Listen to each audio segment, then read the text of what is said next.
皆さんこんにちは。パリ在住かなこです。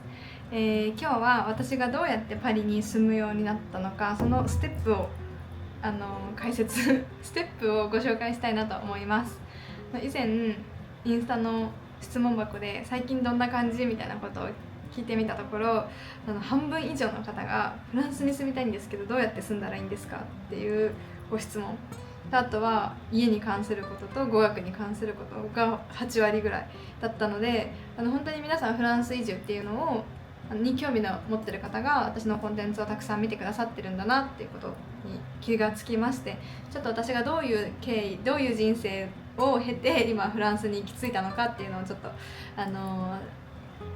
ただいたご質問に答えつつお伝えしていこうと思います。では早速私とパリの最初の出会いは、私が大学生の時で、大学2年生だったかなの時に初めて母と訪れたのが最初のパリでした。それまでに私は本当に大学時代海外旅行が大好きで、だいたい40カ国ぐらい回って40じゃない20、だいたい20カ国ぐらい回っていた記憶があります。でそんな中の一つにパリもあって、で母とパリ、ドイツ、ロンドンは一人で行ったんですけど、母が途中で帰って、なんかちょっとしたヨーロッパ周遊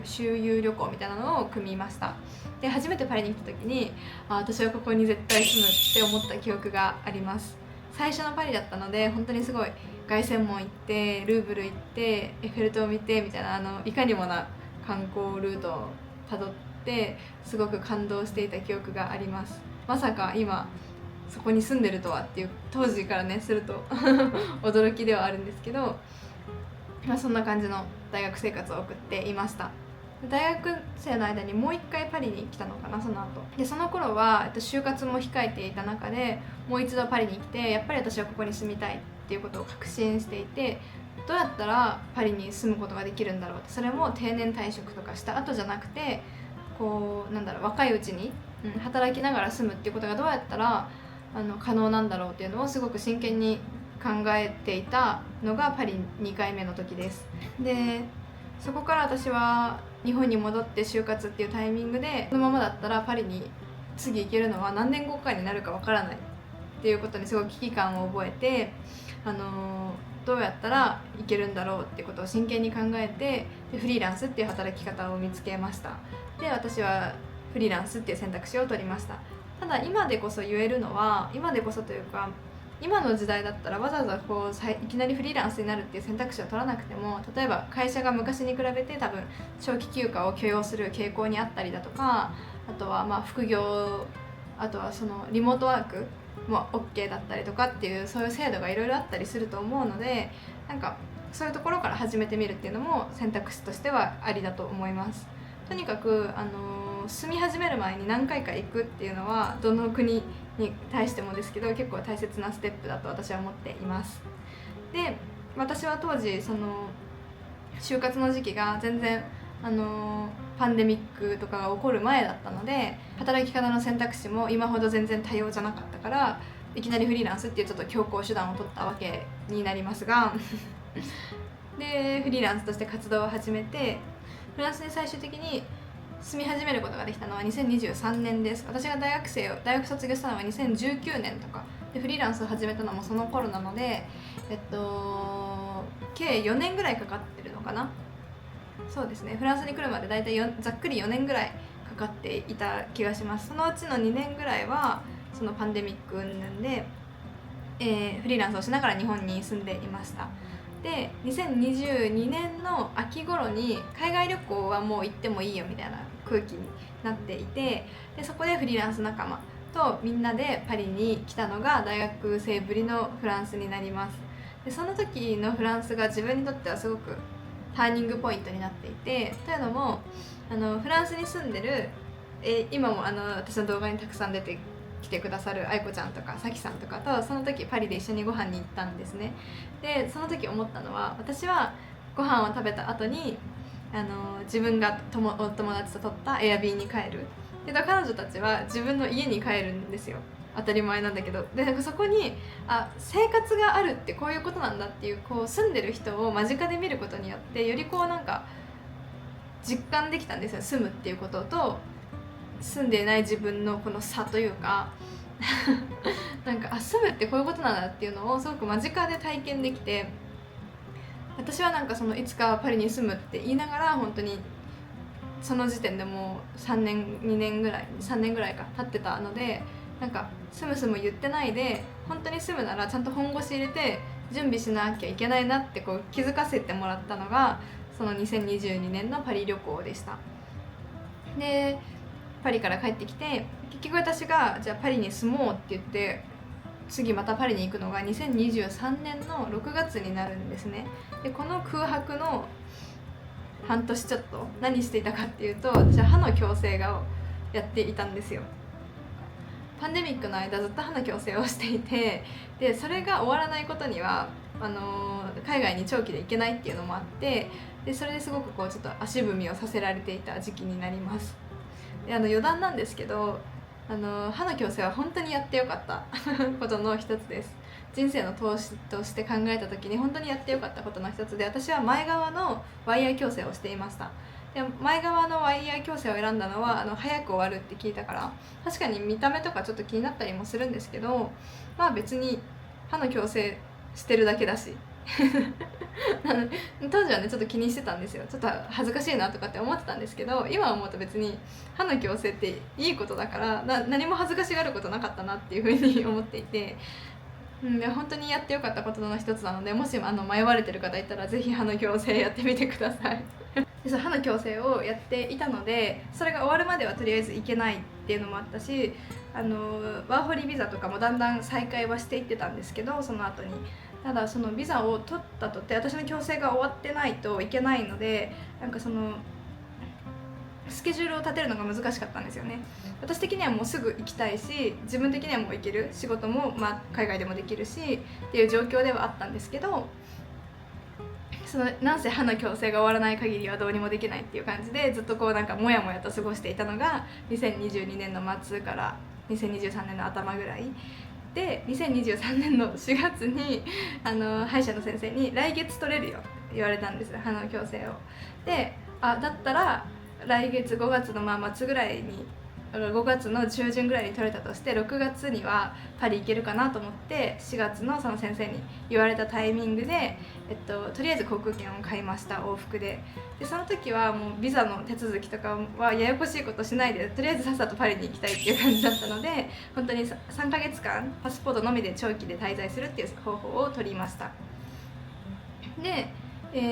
その時泊まってたのはシェアハウスですね。過去の動画でも多分ご紹介してるんですけど、家について語ってるこの動画で喋っている、シェアハウスにこの3ヶ月間で泊まりました。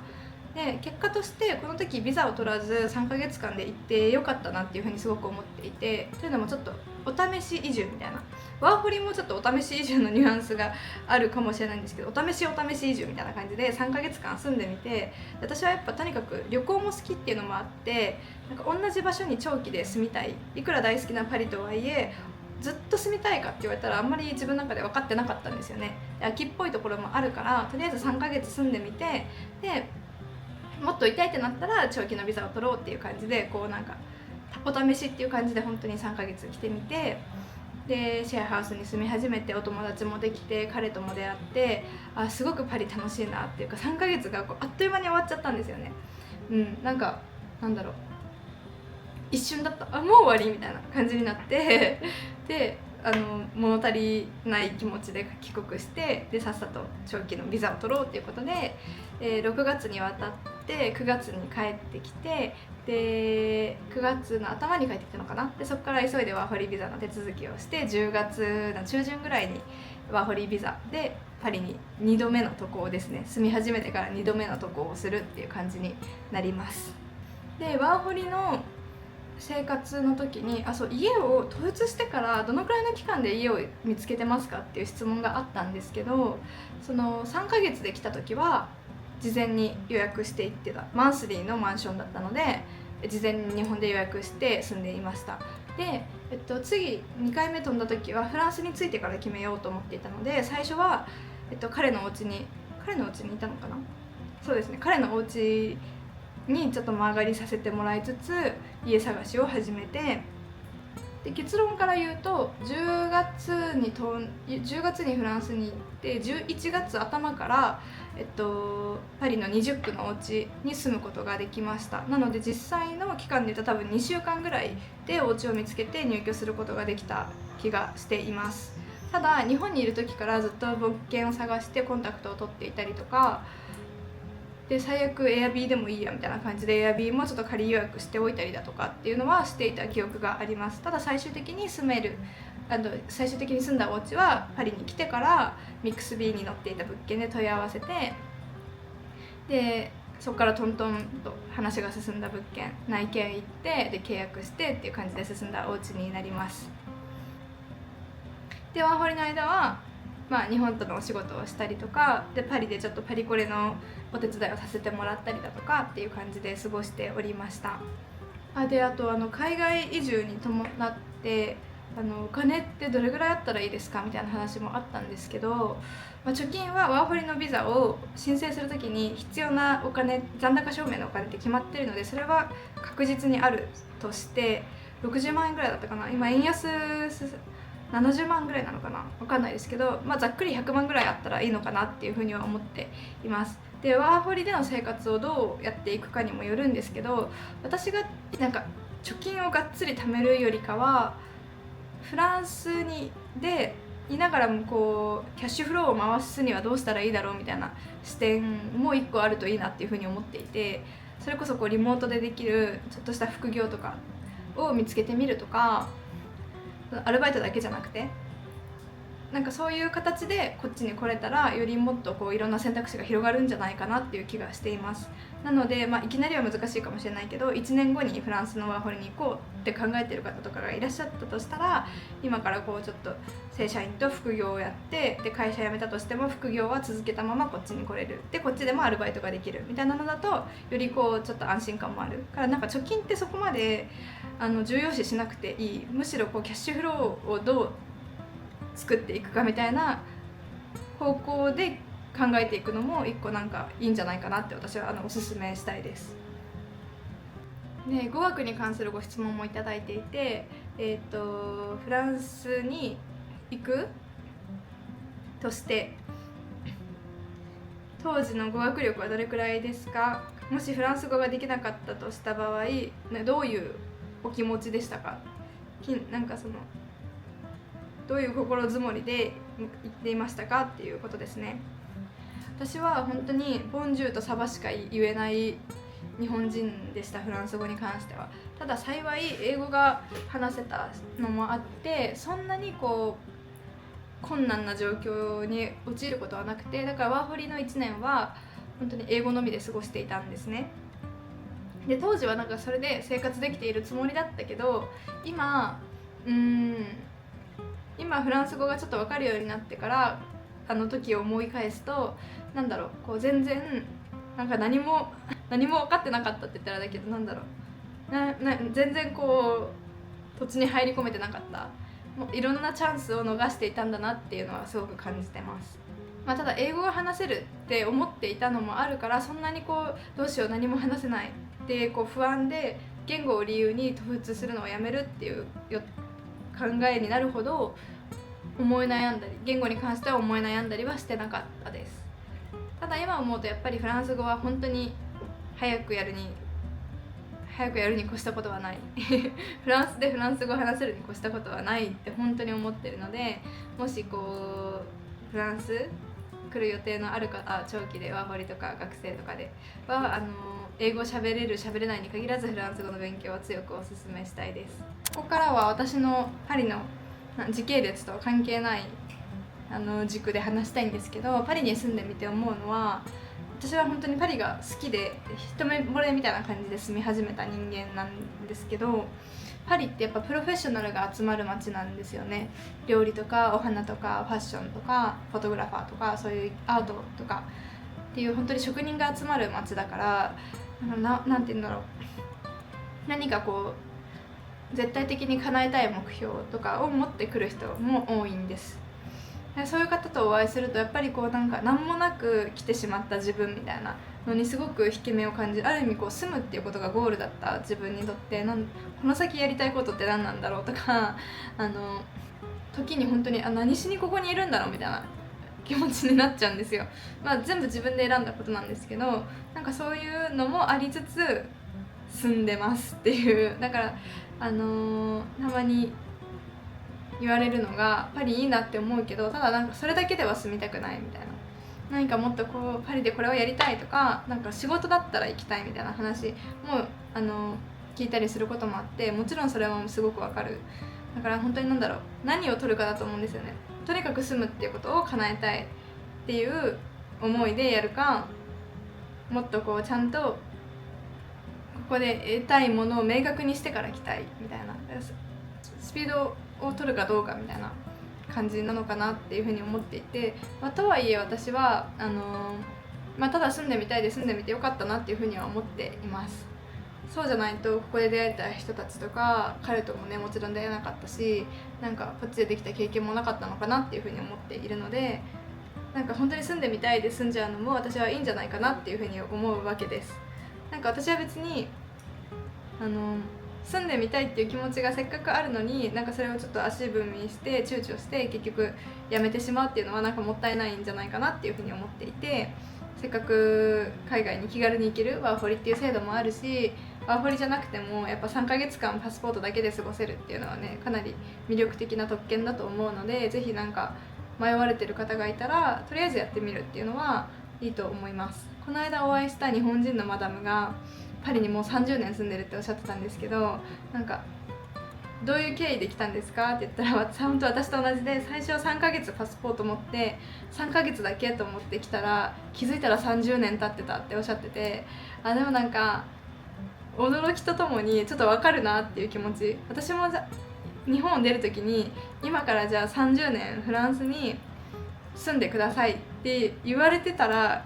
来れたかなってちょっと分かんないんです。なんかそこまでの覚悟で来てないというか、本当にちょっと行ってみようっていう感じで来たのが3ヶ月が1年になって1年が2年になってっていう感じで伸びていて、多分またビザも更新して、だから次3年目に多分入ると思うんですよね。だからなんかそんぐらいの気持ちで来てもいいっていうのが言いたいっていう、もし来たいのであれば、